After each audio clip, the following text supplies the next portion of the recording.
Welcome to the Prospects Live Dynasty Show. It is another beautiful week with me, your host, Eddie Almaguer, Ralph Lifshitz, and Matt Thompson down there on your screen. What's up? I'm pointing to you guys right here. You got Ralph down here. You got Matt. So listen, I guess on my screen is what it looks like.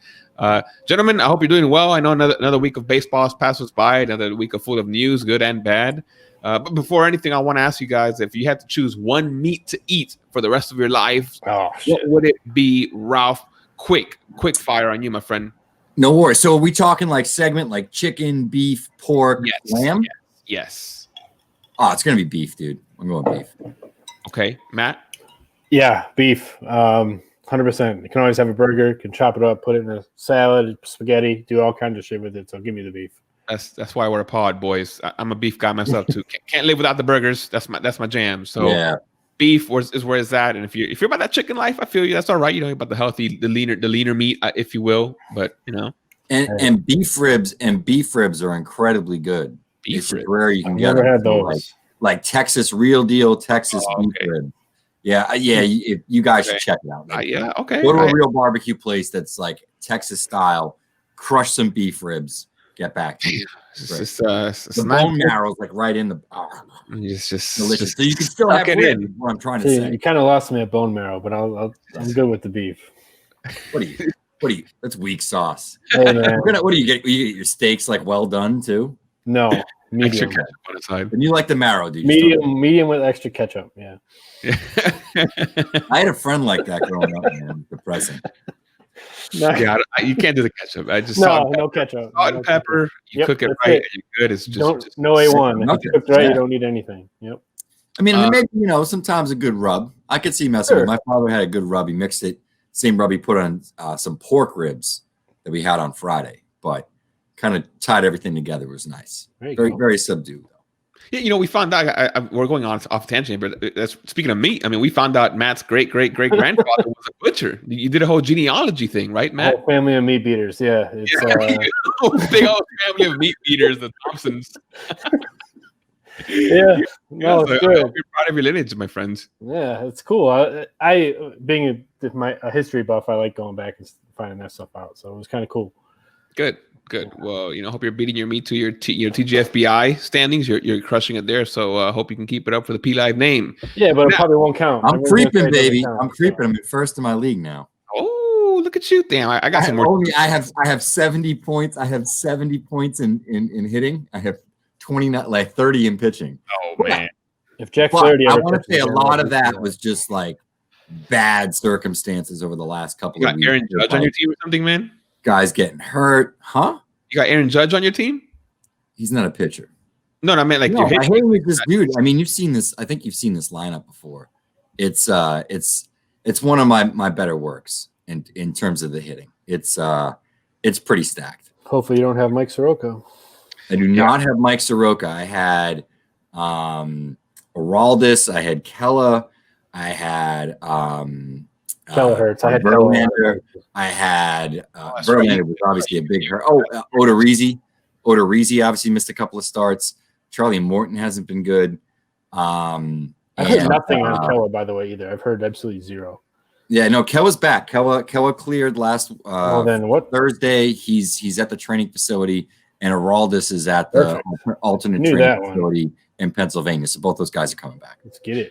Yeah, you got to. I think you got to wait 14 days to get back, which is why Juan Soto should be at the verge of joining, but why he hasn't joined despite like what seems like a true negative test. That's a DC thing. I don't know if you realize this, but the district actually has to clear him to go back to work.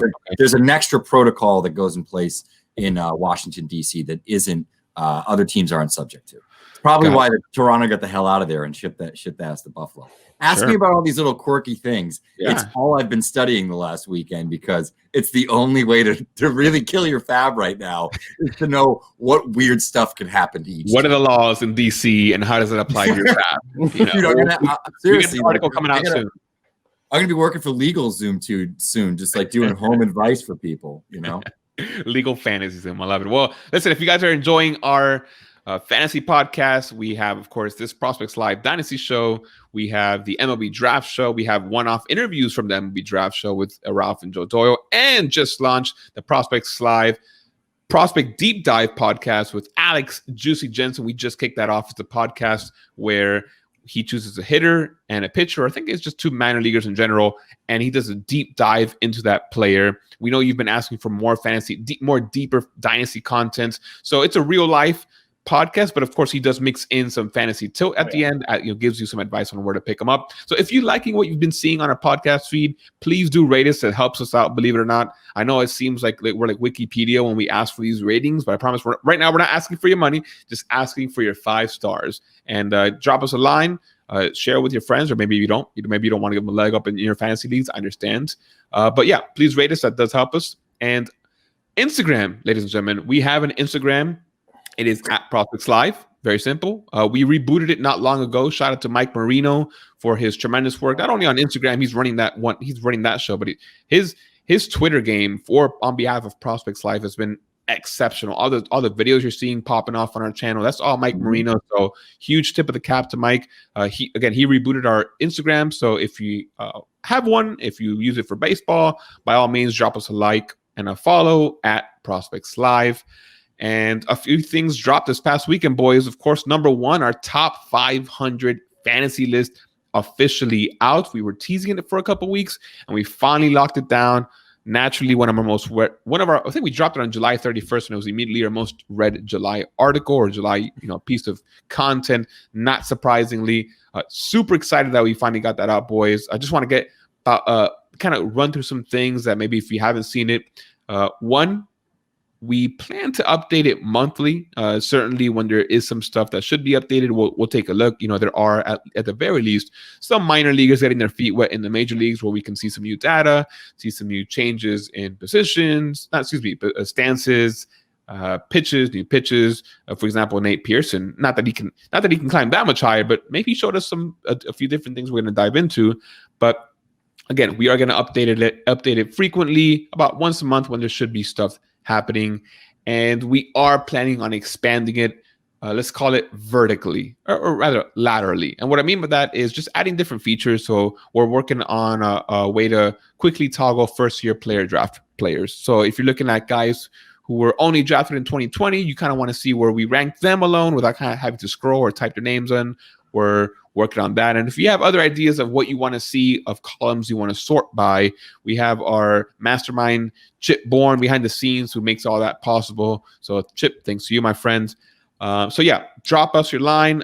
Boys, I'll give you a quick moment to shout out our 500. What do you like about it? What were you, what was the feedback you were seeing come in? I mean, it's got to be nice to kind of get this big monster out. Yeah. I don't know. I'll say this. I think a lot of the feedback I got, and I don't think it was negative, but more like, hey, where is this guy? Why is this guy ranked here? A lot of it was around pitching and not guys with humongous stuff, or they were guys that, quite honestly, I didn't have a track record on. I know there was an arm in the Rangers system. Of course, I'm forgetting the name off the top of my head now, that Ray Butler had mentioned. And was like, how do you not make the 500? And I was like, because I think it hits a point. And I know this is probably crappy to say, but like it hits a point where like after like 250 or so, maybe even 300, it's like somewhere in that sort of a range. It kind of becomes very much a preference game for me, where these are the guys I've seen. These are the guys that I think have defined roles or have like a ton of tremendous upside, that this is a name that you should be aware of. At that point, I tend to start to pick in a few more guys that might be a little bit closer to, mix in a few more of the J2s, the internationals. I'd much rather put a guy like that's 16, 17 years old in a position like that where I have to move him up. And there's plenty of guys that are super talented that are off the list and names that I could come up with. There's so many players and there's so many guys that have one statistic or another maybe sticks out to somebody. Maybe somebody's into DSL stats, and I don't put any weight into that. So I'll say that there are some certain biases in there, but I think the biases are based on our collective experience of, there's certain J2 players that you do want to jump sort of quickly to grab or draft, and you want to maybe rank those guys aggressively. There's other guys on the other side where, you really have to see something, or they're, a low bonus guy or something. And unless you have, really, really great, firsthand information from a source that you really trust, or you've seen it with your own eyes, or there's extensive video, which there is a lack of that, obviously, to DSL guys. And I think on the other side is there's a lot of pitchers where pitching's funny, and pitching prospects in general are funny because talent doesn't always necessarily dictate sustainability and success at the next level. A lot of it comes down to things that we don't see: work ethic, ability to adapt and make changes to their pitch mix, their delivery, or change the tilt on their fastball, and really be able to get into the details of that. Sometimes it's just a matter of not even paying attention to that stuff and letting it go and just throwing. And there's so many different types of guys that get to the same place and find success in the major leagues, but the path is so different that I feel like pitchers in particular, there's not a lot that we really know outside of like a select group of guys in terms of what they're going to be at the next level. Like I'm pretty sure what Casey Mize or a Nate Pearson or even what a Spencer Howard's going to be at the next level. That doesn't mean some of those guys don't falter and bust, but I think those numbers tend to do pretty well, especially when you're talking about the top of the list or something like that, just based on my experience. And then there's guys that, come in that mix. I know the one that got brought up by Brad Johnson, I mentioned in my article today, and I thought his criticism was fair. Was David Peterson. But Peterson to me is still like, I look at the numbers, I dig into it. He had a couple of good starts. And to give, I don't know, we had Peterson 487 to kind of give the context of what it was. Yeah, he's a pitch to contact guy. He should be owned in deep dynasty leagues. But I also think that that's the factor of like, maybe after the first 150 in your league, you're in a points league that's 16 teams and, there's 250 prospects owned or something. Then maybe Peterson's like a top, a 220 to a 250 guy in that format. I don't know. Right. But I know in like my 20 team RDI, I think he was available in this fab period, and I think that kind of speaks volumes about sort of where he is, that maybe 200 prospects owned or more in some leagues. He's not owned, You always have to take a list like this and adjust it to your settings. So it's kind of what Ralph said. Like David Peterson is a perfect example. If you're in one of those leagues that you can only pick people up when they get called up, well, then shoot him up the list, right? Because he's in the major leagues now. And like you said, if you're in a 30-team league, David Peterson's pretty valuable, potentially. It could be an innings-eating guy that can keep your ratios in check. If you're in a 12-team dynasty league, David Peterson's probably not very valuable at all, and he's probably lower than 487, right? So, like, you just have to understand what, your settings will give you a guide. I think the top 150 to 200 is probably pretty universal no matter what the format is. After that, you got to adjust your own sliders, move people up and down on your own. Any questions, we're glad to help. We're glad to help with you, but I think it's a guide, not an end-all be-all, but a nice guide. I'd say after like 300, 350, like you want to say, hey, Eddie, where was this guy on the list? I'm like, I don't know. You can probably put him anywhere you want after 350. And I'll be like, yeah, sure. I'm cool with that. Well, and people, if they don't know, that list was a combination of the three of us. All of our grades or all of our rankings were weighted equally. And I think between the three of us, we had something like 750 names for a top 500. So that gives you an idea of kind of how interchangeable people are. Yeah, 100%. 100%. And, there are names that, like, I think someone was asking about Milcar Perez. He's a third baseman in the DSL for the Mariners. And it's like we have just no information on him. Like, so much time has passed by. We don't know what's going on with the DSL players in baseball. So, like, we can't, like, I get it. There is maybe a small hype factor to it that alone could be worth ranking him. I mean, that's why someone like George Felice from Cleveland, from Seattle might be ranked, but we're not playing hard and fast with any guys past 300. We do plan to be fluid. We do plan to update the guys as appropriately. You'll see. I mean, I assume the next time we update this, David Peterson is going to get a boost. He won't be 487 because I do prefer now David Peterson showing that he has some. He can be an SP5, SP6 for your staff, which has some value the deeper you get. So, we'll bump him up from 487 for sure. But that's the beauty of a list like this. This is it's a big conversation starter, and it allows us to kind of reflect on our biases and have a conversation with you, the listeners and the readers, to really think about, okay, what about this guy? Why didn't we rank this guy? Why did we rank this guy so high? And it keeps us sharp. So again, top 500 fantasy prospect. Well done, boys. Out.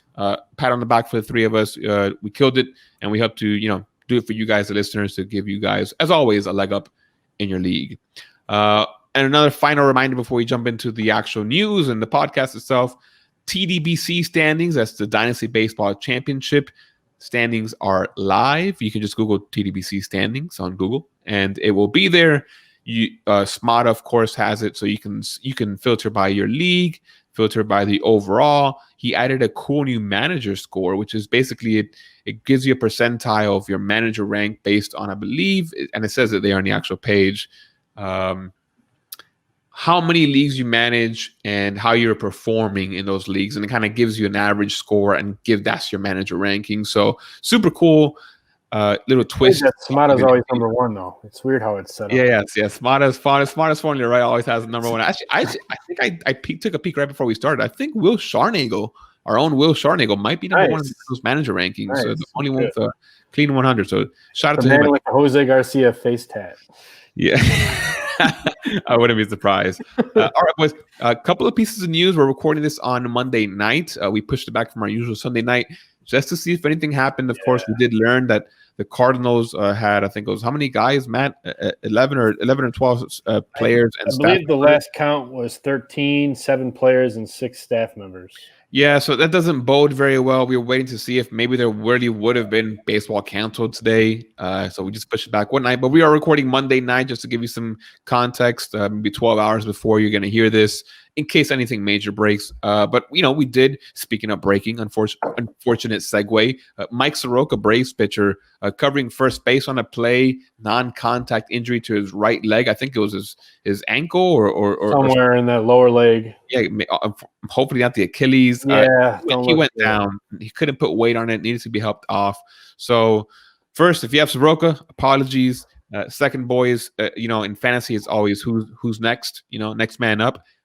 Matt, do you have any guesses as to how the Braves can fill this? Assuming this is a long-term absence for Soroka, how do they plan to fill this rotation spot? Do you think?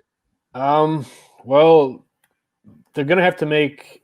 They could go to Bryce Wilson, but I don't know if he's much of a rotation option. But Tucker Davidson seems to be the likely candidate. If they want to reach down for a little higher upside, Ian Anderson would require a 40-man roster move. Maybe he's the guy. Mike Fultonevich is still there, require a 40-man roster move himself to come back up. But Tucker Davidson is probably the best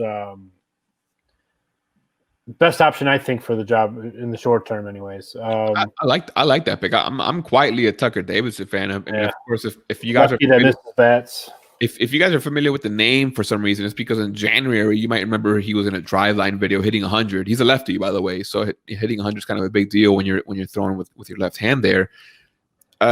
Traditional kind of three-pitch pitcher. Has some, solid command, extremely durable. He's pitched 100 innings in the last 3 years. So I'm a big Tucker Davidson fan, 24-year-old, 6'2", might have a plus fastball, man. So I'm here for Tucker Davidson. Could be a sneaky ad. Likely won't be available in leagues like TGFBI where someone hasn't debuted. But if you're on a Fantrax league, might be worth making a sneaky ad right now. Ralph, is Tucker Davidson your pick, or are you thinking they make that 40-man move and give Ian Anderson a shot? No, I think if Davidson or somebody on the 40-man makes sense. Hey, maybe they bring back Faulty. I don't know. That's just such an embarrassment if they do. Like, honestly, I think they can't. I don't think they can bring back Faulty right now. They got to figure him out. I think they got to figure out what's going on because there's obviously there's an issue there. No. We don't have to get into Faulty. No. Yeah, no. He'll be back. He's too I like Davidson. I think that's a good pick. Cool. There's certainly other guys that are probably in the mix, but that seems like probably the number one. The 40-man guys that are not on the roster of pitchers are Bryce Wilson, Patrick Wagle, who's an interesting option, battled Tommy John, I think, twice. Yeah. Huascar Ynoa, who's a swingman type. Tucker Davidson, who we mentioned. Yasiel De La Cruz, who would be a heck of a jump because I think he was an A-ball last year. And then a reliever, Chad Sabatka, is on the roster as well. So you got to remember Will Smith, the reliever, is coming back too. So maybe they run with 4-man rotation for a while. I don't know their schedule. Tuki Toussaint could fill in maybe a couple innings. I think he has already. Yeah. Yeah. So they have a couple options, and I don't really love any of them, but I'd go with Davidson long term if I. Yeah, Tukey's already in the rotation. Newcomb's already in the rotation. Yeah, and Bryce, I've been a big Bryce Wilson stan, but he's just he's left such a sour taste in Braves. So heavy fastball, man. Yeah, fastball heavy. 27 innings, 7 ERA in his short MLB stints. All right. Yeah, I mean, options that I see in front of me, the 40 man. I think that Tucker Davidson's probably the best option. Yeah, I mean, if they had like 2 moves they could make, I saw Weigel and Yona actually piggyback last year in AAA. Weigel's interesting. I like him. Good breaking ball. Yeah. I mean, I saw both of them. They both throw hard. That Weigel's interesting because he's got a bunch of secondaries. Yeah, I mean, I think they could both get guys out in like a 3-inning stint. They could probably go through the order once if they want to do that. Davidson seems like he's probably the guy that's most upsidey and certainly the most relevant for our purposes. So, like we said. So we are going down the injury list here. Ahmed Rosario left the game with quad tightness, I'm seeing here. And Robinson Cano left the game with left groin tightness. So just these guys got to be working out the legs here a little bit more. Just wondering, kind of, I guess Andre Gimenez, he shifted over to shortstop when Ahmed Rosario left the game. Has barely played this year. Not really barely played, but only 17 play appearances under his belt. Defensive replacement. That's what his role is right now. Yeah, I mean, well, he's gonna get at bats now. I'm not expecting anything. I think he's kind of he's. I think his bat is too light right now for the majors. Any big disagreements there, guys? I don't think Andres Gimenez poses. He's mildly interesting in very deep leagues. I think maybe he's worth a shot just simply because he might be getting everyday at bats. But in 15-teamer and shallower, maybe your middle infield spot, but I'm not seeing I'm not rushing out to get him, for example. Right. Watch out for Brian Dozier. Maybe let's say that. Watch out for Dozier. That's right. They signed them. That's right. Yeah. Okay. That's a good call out. Good call out. Obviously not a shortstop. He'd be second base, but for sure. Yeah. Well, we'll see. Not a bad option. Don't forget Louis G, man. Louis G is better than you think. Well, he's got a tremendous glove. Then we could. He can hit for contact too. Yeah, I actually think he's one of those guys that like maybe gets to the majors and the bats like a little bit better than we think. I mean, he's been at the majors, but I don't know. I mean, he's an okay contact guy. I'm looking at what his contact rates are right now because he was up last year for 10 years ago. He's this long-term starter at second base. Yeah, I mean, he's like an 80, 80 to high 80s like contact guy, whether it's contact or zone. Doesn't swing at a lot of crap. He walks a fair amount. He'll have a decade-long career. If he could find his way to like a 410 slug, he could actually be like a pretty decent above average player. Because his glove is good. Yeah. Maybe he gets some run. I honestly would probably roll him out there before Brian Dozier at this point. But depends. Yeah. He's going to be good defensively. You could move Gimenez over to second base, which is probably his more natural position if Cano's out for a while, Oh, the Mets, man, they're taking all the hits right now. Cespedes news was crazy, and it's pretty rough for them right now. Let's take a quick break, boys. When we come back, we'll be talking some of the big reactions from some of the big prospects that had a chance to wow us, and some of them not so much. All right, so. First up on the docket here, boys, from our reactions, Nate Pearson, he debuted against Washington, 5 innings, 2 hits, 2 walks, 5 strikeouts, and 75 pitches, if I'm remembering this correctly. Ralph, you kind of broke it down a little bit in your cold water post that aired yesterday on Monday. I'll kind of kick it off to you. You've seen Pearson 3 times in the minors. You were very impressed specifically with his major league debut, but not because he was blowing guys away. What was it that he really caught your attention that maybe shifted your I guess your view a little bit of Pearson going down now? Yeah, I think it was exactly what you want to see from a young, talented player who has a unique physicality, and that can mean a lot of different things. Like, right, a guy could be monstrous and hulking, or he could just be incredibly athletic, like a Mackenzie Gore. But there's always an element of that. It's almost superhero-esque with good pitching prospects and just good pitchers in general, right? So we always had that element. He always had his stuff. We all knew about the stuff. But I think there were characteristics to the fastball that I think to maybe the untrained eye or those that don't see what goes on behind the scenes in the conversation he's having about his arsenal and what his peak stuff looks like. He was very much a downhill playing guy. And And his fastball tended to play best in the lower quadrants. I didn't think he was an incredibly high spin guy. I wasn't sure in terms of how efficient he was. The command at times, especially when he ramped it up, could come and go. And the secondaries always had a lot of movement and were raw, but almost in a, I guess, like in a loose sort of way. I'll say almost like a, trying to look for the right word here, like almost like a natural way where it wasn't like tightened up yet, where he came out. He was mostly 94 to 96. He hit 97, 98, and then 99, I think maybe twice. Only threw that sinker once, and he was mostly four-seam fastball.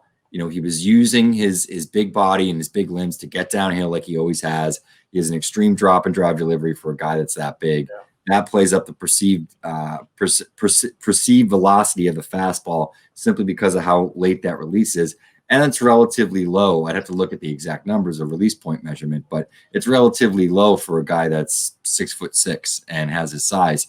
But what really captured me and sort of gave me a ton of positivity coming out of that start, even as someone who was a Pearson believer, was he was working much more effectively up in the zone. I felt like the spin axis in the fastball was a lot tighter to almost like a true like 612, because it's backspin on the fastball, and sort of had that 6 o'clock axis, and everything was moving well up in the zone. He was getting rise. It looked like it was way more efficient than it ever had been previously. And I think the other part of it too was he had tightened up his slider a little bit. Now it's a low efficiency slider, which means it's all vertical movement as opposed to getting horizontal, which is more of a high efficiency slider. But that's not a bad thing. So it gets gyro spin as opposed to transverse.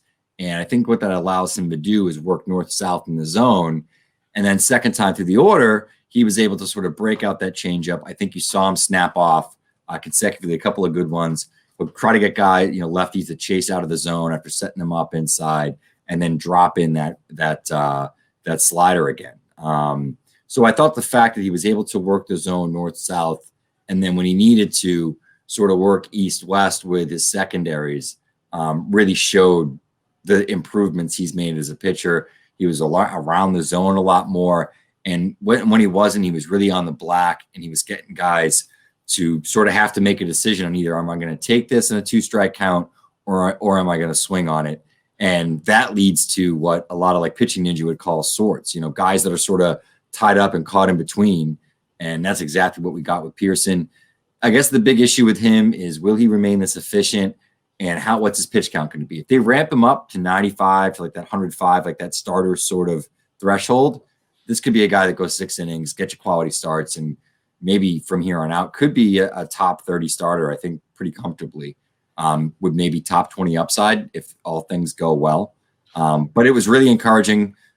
It was technically a home game, but it was really on the road against the defending champs. Obviously, you don't have the crowd noise, all that sort of stuff, but still came out, he looked poised, and the stuff looked improved. And he didn't have to blow up by guys, and you could see it at times when he wanted to ramp up and he could reach 99. I'm sure at times he'll still probably pop 100 more often than not.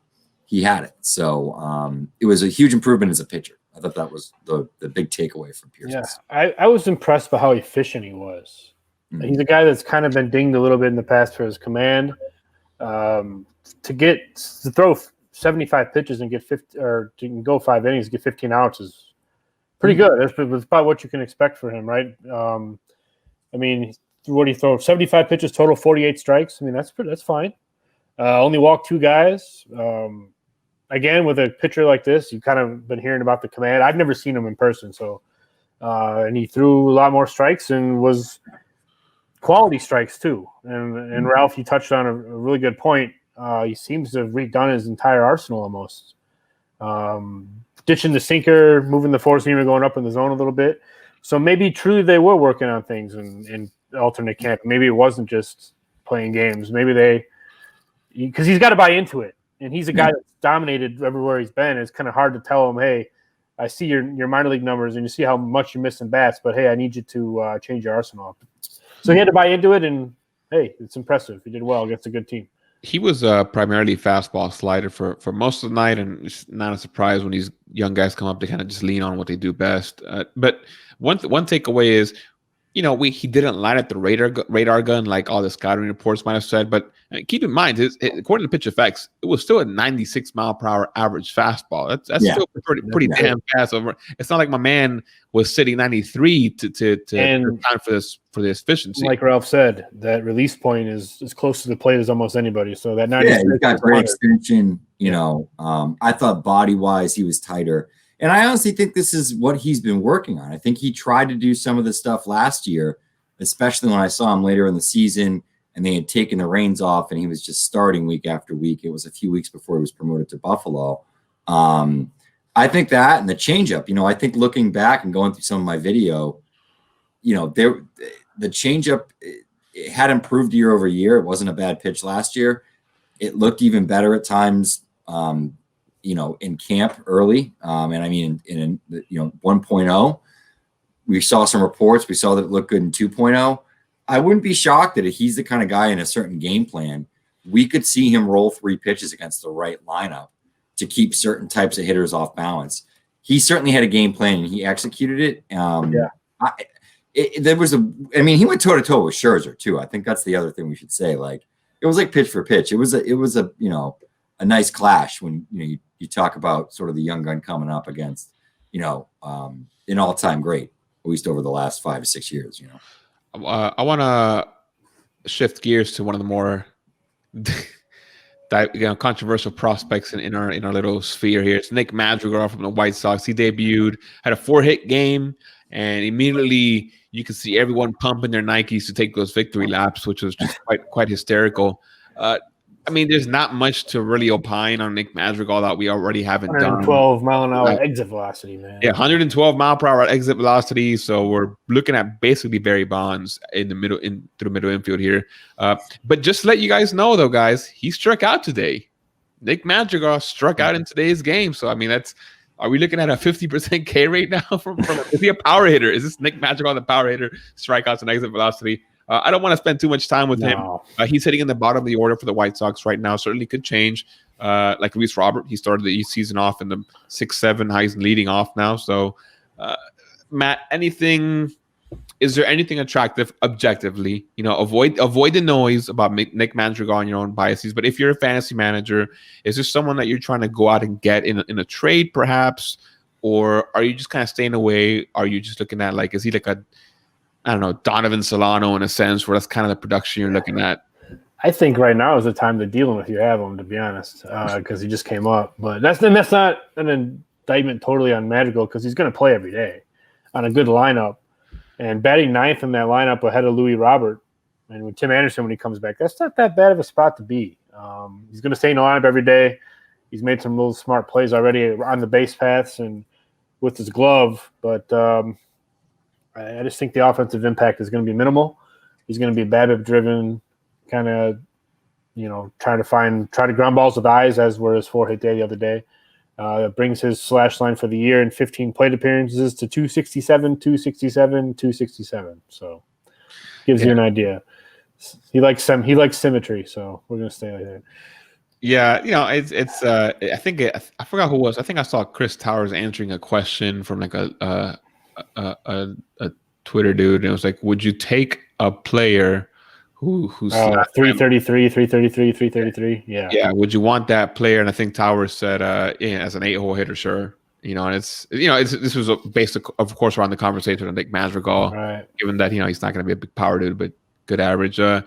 Ralph, any wisdom you want to import on Madrigal? I mean, we kind of know what player he is, but coming down to fantasy for fantasy teams this year specifically, anything we don't know already?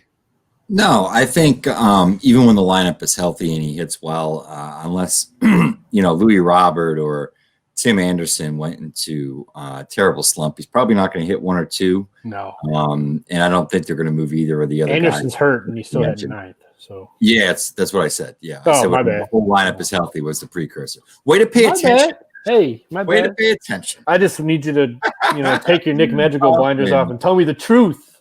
Yeah, but I think he's probably a guy that's still going to be at the bottom of the order, and that's fine. Like you said, if he hits 9, with, Robert behind him. Yeah. When he's healthy, like I said, Anderson.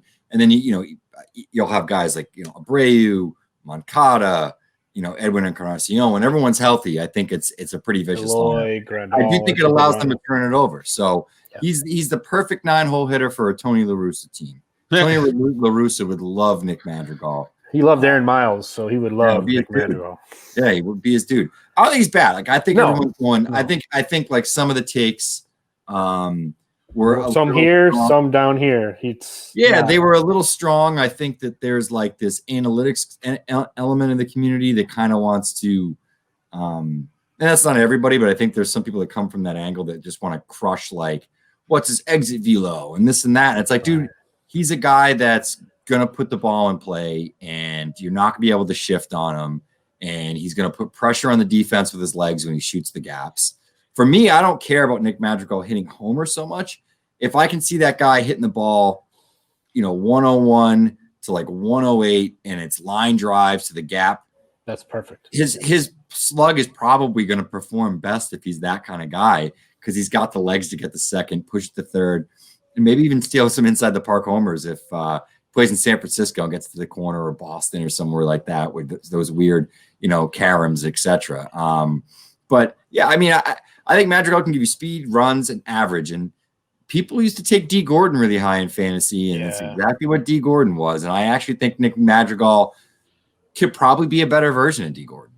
Not as much steals, though, obviously, right? No, but I think probably not. No, I mean, he's probably not going to steal 60 bases or whatever. But I think Madrigal could have 30 steal seasons, 35 steal seasons. Yeah. This day and age is just as rare. And, I think it will come with a ton of runs, especially if he does eventually push himself to the top of that lineup. Little small ball element. Not this year, but I mean, like, we're talking 2022, 2023. I think there could be some peak seasons where he's like a really interesting all-star, and it wouldn't shock me if he even added a little pop. I mean, it could happen I don't know, Right. For me, it's like max is like 5 or 6 homers a year. I'm with you. But I just, with a guy that can make contact like that and can manipulate his barrel well enough and, does put pressure defensively on teams and what they can do strategically, I think there's still a place in this day and age for that. And it wouldn't be absurd if he did add a little bit more pop and strength and, maybe became an 8 or 9 homer guy, which I think if he can do that, steal bases, get on base, etc., it's just a matter of him adding that little bit more power, because it's probably a 20 now if he can get to a 30, more or less what I'm saying, right? Yeah, I mean, I agree with everything you're saying. And he's a little small ball element to the American League game, right? As close as it's going to get. He's going to take the extra base, hit and run with whoever leadoff hitter might be. It's good. It's a good manager. The managers will love him. Let's switch gears here to someone who's the complete antithesis of Nick Madrigal. With all the hits the Marlins have taken with COVID, they're obviously trying to grab as many guys as they can to help fill the major league roster spot and field the viable team. Word has gotten out that Monte Harrison, the outfielder, our 6th ranked prospect in our top 30 in the offseason, I think 74 or 76, 77 in our top 500. He will be getting the call. Guys, I kind of want to, again, we kind of know what Monte Harrison is, someone who has tremendous power. We're talking plus easily, potentially 70 raw power, someone who's very good in the field, great arm, great fielding, good speed for the field and for the base pass. He has a career 84% stolen base rate in the minor leagues. So this is someone who has the floor of an everyday major leaguer, even with the potential of a 30 hit tool, which is what I think he has right now. But I want to kind of go around and I'll throw a slash line out at you. Do you think he's going to do better or worse than this? Let's assume he gets, I'll be optimistic, everyday major league plate appearances. He plays for a week, plays okay enough to kind of keep his name in the lineup hitting 7 or something. Matt, I'll start with you. Are you taking the over on a 230 average, over under 230 average? I mean, long term, I'll take for this year. 2020, 2020 only. I'm still gonna say under. Ralph, push. Yeah, I mean that's what I wanted to do, right? But that means it's a good over under. Yeah, no, push. I think that's right around the number. Okay. I don't think it'll be over that, but I don't know. I think that's probably a pretty solid number. 300 OBP. 300 OBP. Ralph, I'll start with you here. Over under. I think probably over by a little bit. He gets on base, he'll walk. Yeah. So, it's almost passive. So I don't think that's going to be an issue. He could still be a pretty decent on base guy. It could be a 90 to 100 point split between his batting average and his OBP. Matt, are you with Ralph? So Ralph thinking maybe potentially like a 320 OBP, 300 is the over under. I think that's a good number for you to pick. 300. I'll go over slightly. Yeah. Okay, so slight boost to those in OBP leagues. If you're listening, Monte Harrison more valuable, of course, in such leagues, and it should go without saying, very very painful to own. Strikeout rate over under 35%. Yeah, strikeout rate over under 35%. I would say over. I think he's gonna get eaten alive when you're going for Monte Harrison. I want to finish with this last one here. Slugging. This is where we kind of have fun with Monte Harrison. 470. Matt. Under, but that doesn't mean he's a bad player. I'm gonna go under. Ralph? Yeah, I mean it has to be under if we think he's hitting 230.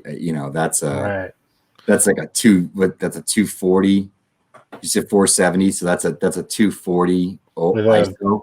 I mean, he'd have to be hitting some serious taters, and I think more like a 430, 440, just because of what the batting average is. But he'll hover around that 200, 210 number. So I'm looking at a major leaguer right now who's an everyday starter. Hits 230 currently right now. This isn't his normal slash line, but just in the early season, he's slumping a little bit. 235, 316, 471 with a 36% strikeout rate, 10% walk rate, which is pretty much a dead ringer for what we're saying, Monte Harrison. That's actually your boy, Paul DeYoung, Matt. That's his slash line and his numbers. So he's picked two more similar players. So good for you. Yeah. so yeah, Monte Harrison, tread carefully, pick him up. I think he's someone you need to be picking up, even in mixed leagues, because guys with this dynamic power, and when I say mixed leagues, I'm talking on 12 teamers, just for a little bit, just to see what the power and speed, what it looks like, and more importantly, how the Marlins are going to play him early on. So if he's not getting a lot of at-bats, and cut him. If he is an everyday player, kind of look at him for a couple of games, see how he looks, maybe tune into a couple of at-bats and see what Monte Harrison looks like. Made some adjustments, man. Hopefully the hit tool can improve. He's lowered the hands a lot. If you're listening to this on Tuesday, we released a big league debut article, which, by the way, for all the big names that are coming up, we are posting big league debut articles where we break down the tools, we grade the tools, give a little summary of each one, and like an expectation moving forward for the season. So Monte Harrison does have his own article written by yours truly, so you can go and check that out. Let's kind of move on. Let's pick up the pace here, boys. I'll kind of toss it up here. Okay, I want to lump together Cristian Javier. Actually, let's do Cristian Javier alone. He deserves his own spot. Very well against the Dodgers. While I'll put up this line here, easily, if he was not already taken in leagues this past week, highest fab that you needed to spend for him. He was someone people are spending 20 to 25% of their fab on the season, and why? Well, I mean, he pitched well against the Dodgers. I'm looking at his game log here. I just want to give you guys some exact numbers. 5 2/3 innings, 8 strikeouts, 1 earned run that came off a solo shot, and a walk. So that was Cristian Javier. Ralph, I'll kind of just kick it over for you on this one. You had some brief words about Cristian Javier. You were kind of surprised that people were spending that much on him. What kind of has you hesitant on dropping $200 plus this early in the season on Javier? Yeah, they were dropping like Casey Mize money is what I called it, like 25 to 30% of your fab. That should be like a guy, especially for a pitcher, where you feel like, all right, like this guy is going to take me sort of the next level. I like Javier a lot. I thought that his performance against the Dodgers was like about as perfect as Javier could have possibly pitched. Now, that being said, there are things that certainly could have progressed over the last year since we've last seen him really pitch. So let's say 10 months. But this is a guy that's had a 13% walk rate throughout his minor league career. That's not to say that that's all just junk command, because I don't think that it necessarily is. He's a guy that manipulates all of his pitches. I talked about this a lot. He'll back up his fastball. He'll then spot it at 96 high in the zone, back it up to 91, 92. He's got a devastating changeup that'll take a little bit off and sort of manipulate the break on that. And he's got a slider. I know Savant called it a curveball, but based on the gyro spin in that thing, it looked like a slider to me. I could be wrong. And he'll manipulate the break on that, so it does have sort of late tail, or it's a little bit, I guess you'd say like vertical, so like a low spin efficiency, or like what some people might call tight, like one of those typical Astro sliders. So he's got sort of this innate feel that actually means he kind of has elite command. I think that he works on the edges and he tries to get guys to chase out of the zone a lot. It seemed like he was way more economical in terms of where he was locating based upon the starts that I had studied when I did the Astros top 30 and I wrote up Javier and I looked at 4 or 5 starts. And all of his starts that had velo and relatively good information, good camera angles. So you can actually dig in pretty deep on Javier if you want to go into the MILB files, so to speak. But I thought he came out, he pitched really efficiently against a great lineup, made a lot of good hitters look really funny. I gifted up. You can go and take a look at some of the stuff that's on my Twitter. It's in my cold water article as well today. But I thought overall, see, there's the dryer. Overall, like I feel like he's one of these guys where he's got to get up to 100 pitches. I don't know if the Astros necessarily do that with him, and he's got to be as efficient as he was. So yeah, it's awful. But I'm just not like 100% sure. Ultimately, how many innings does he go? To be that guy, he could, but how many innings does he go? Is he they let him go the rest of the year? If Verlander is out, man, I think there's a solid chance he could, because he's looked better than James and some of these other guys. He earned himself at least like 3 starts with this. No, he bought himself some time. He's got the Diamondbacks, and I think he has been horrible. Francisco after that. It's a 2-start week this week, right? If I'm not mistaken. And he's got it. So I can get what's nice. But I think this is like an 8 to maybe 12% if you really want to get silly with it and you really need pitching. To me, spend a 25% on a guy that you're not so sure is always going to throw strikes, and conversely, you're not sure he's going to get deep into games. That's a really bad mix. That's like a guy that could have some bad starts in the first inning and doesn't get out of the fourth. You're not getting wins that way. You're not getting the counting stats that you need, and it's going to hurt your ratios. So I feel like he's a bit of a gamble. I hope not, though, because he's really. I enjoy watching him pitch. He's a guy that I will recommend over Brady Singer that I know a lot of people were into. Yep. I just think he's better. I think there's characteristics. I think Singer is a bigger name and happened to show really well in one start. I didn't think he pitched that well against the Tigers last week. So just comparing and contrasting sort of the 2 big fab guys from the last couple of weeks. I did not get Javier, but I did get Singer in my Tout Wars league. So, all right, Matt. We'll kind of finish off our kind of news reactions with this. Cardinals have pushed back their series, if I'm not mistaken, to the weekends. They're obviously not going to play throughout this weekdays with the COVID outbreak that they've had on their team. With Alex Reyes, word is he might be moving into the rotation. Kind of give me your general thoughts on that. If it's actually, I'm still skeptical it's going to happen. Yeah, but if I don't know. Happen, what can we expect out of just someone who we're just tired of waiting? I kind of think that would have been the plan if they would have played this week, because they had a doubleheader scheduled. So with all that being said, now the rotation gets pushed back to the earliest they would play would be Friday. And looking at their schedule, they're going to need a lot of starters because they're going to have to play doubleheaders coming up and squeeze these games in. I personally would go with Austin Gomber over Reyes. That's not an insult to Reyes long term. Gomber's just looked really good in his brief outings, but Reyes is supposedly, again, we have no video to verify this, 95-99 at the alternate camp with the fastball. So, but that's not the story with him. He's always had the fastball. If he's healthy, he should be with the big club, period. End of story, because we've waited forever for him. Not his fault. He's just been the most snake-bitten prospect I can remember in a long time. So hopefully he can stay healthy and throw strikes more consistently, which we still don't have an answer to either one of those 2 questions. But that minor league, that rip through the minor league tour that he did last year still sticks in my brain, and how unbelievable that run was as he put up like numbers that we haven't seen over a 5-stretch period in the minor leagues. And then he went to Milwaukee for his major league start, and he threw 3 innings and got hurt. Like, I mean, he's dealt with other things off the field, as you know, that's going on. Not of his fault, not of his doing. Some of it is, some of it's not. Give him a shot. I think this year he's bullpen guy. You reevaluate next spring. I think that's what you do.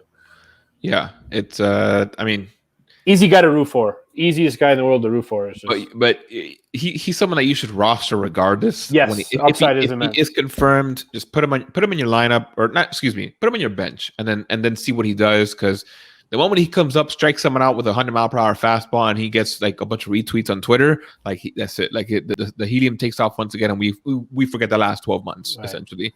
But okay, so we're gonna take a quick break. When we come back, Ralph has done the unthinkable and traded Wander Franco. I know. All right, we are back, my friends, and this week, or I think it was a couple days ago, yesterday on Sunday, Ralph, you and Ray Butler, you co-manage a team in the RotoWire Dynasty Invitational League. It's a 20-team league with a bunch of quote-unquote experts. You've kind of been hanging around the middle of the pack for the last couple of years, and this year you're off to a quick start. And you texted me, I think I'm going to push my chips in. And I said, that's risky, but I love to see ballsy moves. I completely forgot you two owned Wander Franco. So when I saw his name cross my email inbox with him being traded, I couldn't believe it. And I want to give some fans, first, you made 2 big trades, and I'll run them down here for you. I had them on my inbox, but they've of course disappeared. Ralph, I'll let you do the honors. Break down the Wander Franco trade, what it was, just kind of set the stage. So we've been sort of battling with Ian Kahn and James Anderson for first the last week or two.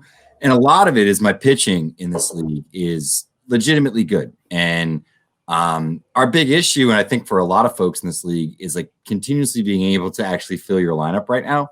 And I think everyone else is sort of having that issue. And, you know, our goal was to add some depth, but also sort of add a player that sped things up a little bit, that we didn't give up too much age. So we had two deals that were in the works for 2 days. We sat on them. I got to be honest, I had to be talked into them. You know my feelings on trading. You know my feeling on trading Wander Franco. And my other deal I made, and I'll talk about that secondary one in a second, I traded J.J. Bleday, who is one of my favorite prospects. I rate him higher than just about anyone else. I really do believe in the bat and what he's going to be long-term. But looking at where we were, short season, you know, if we really look at like how things sort of prorate, we're a lot further in than I thought we were. And I think my pitching is in it to win it. So I wanted to reinforce the lineup a little bit. Franco probably won't be up until mid-year next year. I think there's some question about, you know, what the upside maybe immediately will be long-term. So, you know, I was coerced into making the deal. We traded Wander Franco. We got back Keston Hiura, Travis Swaggerty, Kim, closer from St. Louis. Great timing there. And then Jonathan Hernandez, who's probably going to close or get some opportunities, certainly in Texas. So some of those guys are certainly immediate moves. You know, I don't think Swaggerty is totally without value. Could be a guy that certainly starts at the major league level at some point and gives me some at-bats. But it was getting Hiura, and do I think Franco will be better than Hiura long term? Yeah, probably, you know. But if I get one of these other 2 guys to click, and Hiura is what we think he is, I think he'll improve eventually as well. And he's going to give me immediate production. I have a big hole at middle infield, and you know, I think where my team was at, I kind of had to make a decision with some of the older guys, like, you know, Segura and Rizzo and some of these guys that I felt like putting the chips in. I felt like Hiura was a good enough player, and it made us a contender. I did that in addition to trading away Eddie's favorite Shirt and Apostle and J.J. Bleday, and got back Kyle Gibson and Andrew Haney. You know, they're dynasty trades, little painful. You know, they could certainly look stupid in a year. You know, I totally recognize that. but I was able to upgrade a lot of other positions. Depth is an issue for us. I was able to dump guys that are just wasting roster spots like Bobby Bradley or Jan Torres or even like Hans Kraus in this league. It isn't worth anything.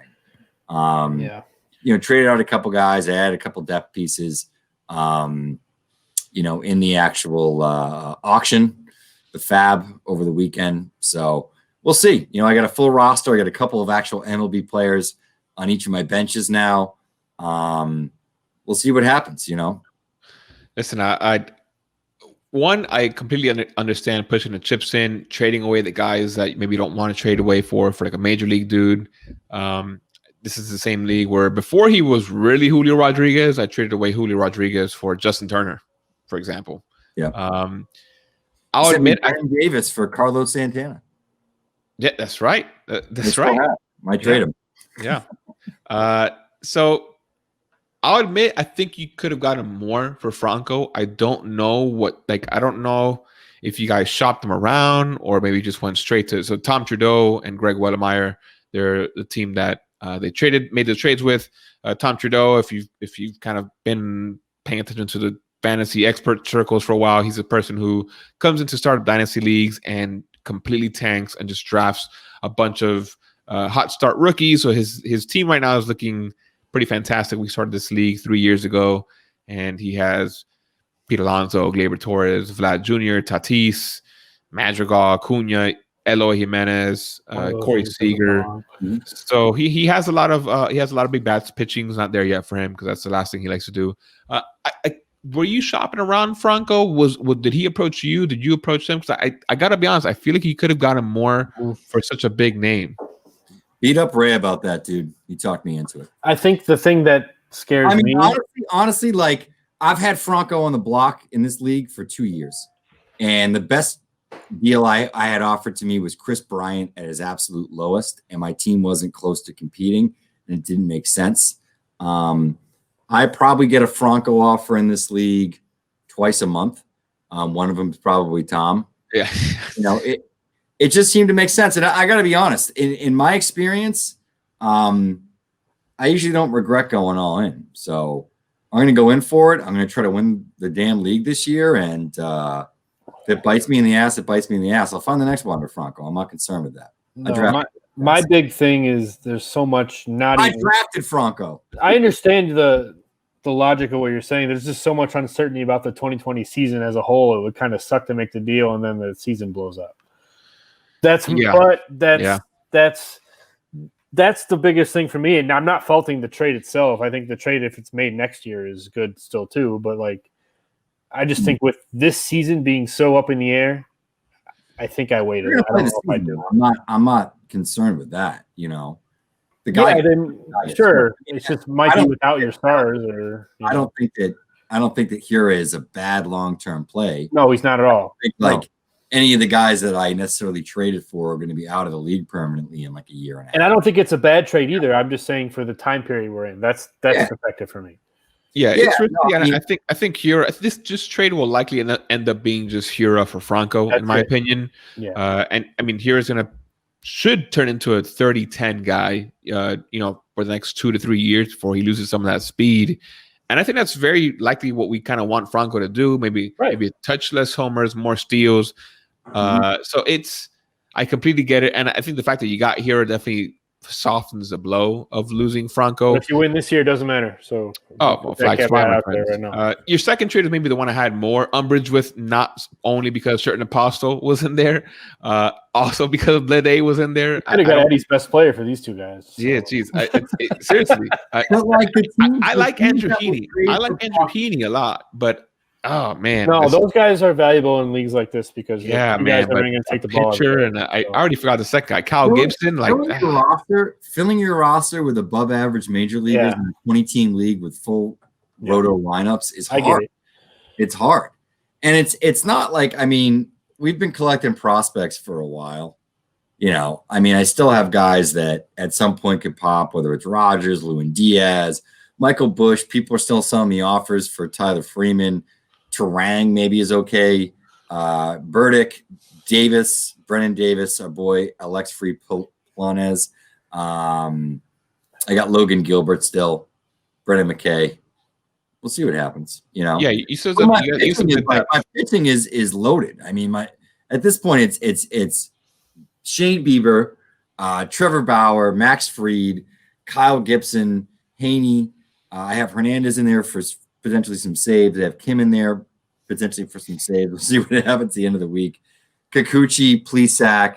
I got Fado, Lucchesi, Chris Bubich, and Brendan McKay on my bench, and then Gilbert as well. So, like, I feel like I still have some depth to trade. I could still add some guys. Like, do I wish I got a little bit more? Yeah, probably, but I don't think I was going to. I think this is a savvy league, and I haven't been able to make some of the smaller deals I've been able to make in some of the other dynasty leagues to buy in on early with guys. Guys that have prospects hold on to them, and the guys that will trade for prospects tend to not have prospects are insanely overvalued in this league. They tend not to have major leaguers that I want if they're looking for prospects. That's sort of the issue, Yeah. The teams that I want players from already have all the major leaguers, so you're kind of in this conundrum where you gotta sort of should I get off the pot? So I should probably shop Jared Kalenic. Believe me, I'd like to. Franco's one of those guys I really want to hold. I think I even said to Ray for like 2 days, and he just kept pushing. Like he's like, we can compete, we can win this year. It's not going to kill us going forward. And I'm like, just do it. Baseball was back. They're not going to cancel the season. Manfred says he's not a quitter. Screw it. Let's make the trade. I'll give you guys credit, and I'll give anyone out there who's making these big trades in dynasty leagues this year credit. This is just such a hard season for me to trade because this is my trade talks. Listen, hey guys, I'm looking for some major league bats. I don't want to give up any young guys. I don't really want to give up my best prospects. I don't want to give up any picks. Like, how can we make this work? So it's like I'm so risk averse this year and making a move that's going to bite me in the butt, and I don't want to forego my my long-term viability for some short-term gains that might not manifest. So tip of a hat to you, my friend. I don't think I could have pulled the trigger on that deal, but I'm endlessly curious to see how it ends up. I will not be rooting for you guys because I am third place in RDI, trying to creep up to you guys in the first and second spot. I get it. But kudos to you guys for moving Wander Franco, who's considered an untouchable in dynasty leagues. Yeah, I mean, we had there are some questions about his fantasy impact compared to real life too. So yeah, sure. Yeah, I figure like let's say he is Xander Bogaerts and he follows that similar trajectory where he's sort of up and down the first few years, and then like year 5 he turns into something. You're getting His best years. You're getting his best years too. So I mean, it is what it is. All right, let's end this sucker, man. We're going an hour. I'm hungry. Yeah, let's do it. We're just over an hour, so we're gonna wrap it up here, boys. Quick reminder to our listeners: we have been getting our feet wet in redraft content. Phil Goyette, he releases every week a top 100 hitter rankings, and he explains who moved up, who moved down. Good stuff. This week, yeah, tremendous stuff. And this week, we will be also incorporating the reliever rankings, top 100 reliever rankings by Jason Kamlowski, and pitching rankings, which is kind of a team effort with Ralph and Dan Percialo. So keep an eye out for that. Again, remember to rate us, follow us on Instagram at Prospects Live. Monte Harrison call-up pieces. Yep, Joe Dell, Monte Harrison call-up pieces will be on there. Maybe Casey Mize, definitely not Forrest Whitley. Not Dylan Carlson because the Cardinals aren't playing. So yeah. So a lot of traction going on. Hope you guys are doing well in your fantasy leagues. But otherwise, thanks for tuning in. Another episode of the Prospects Live Dynasty Show. We'll see you next time.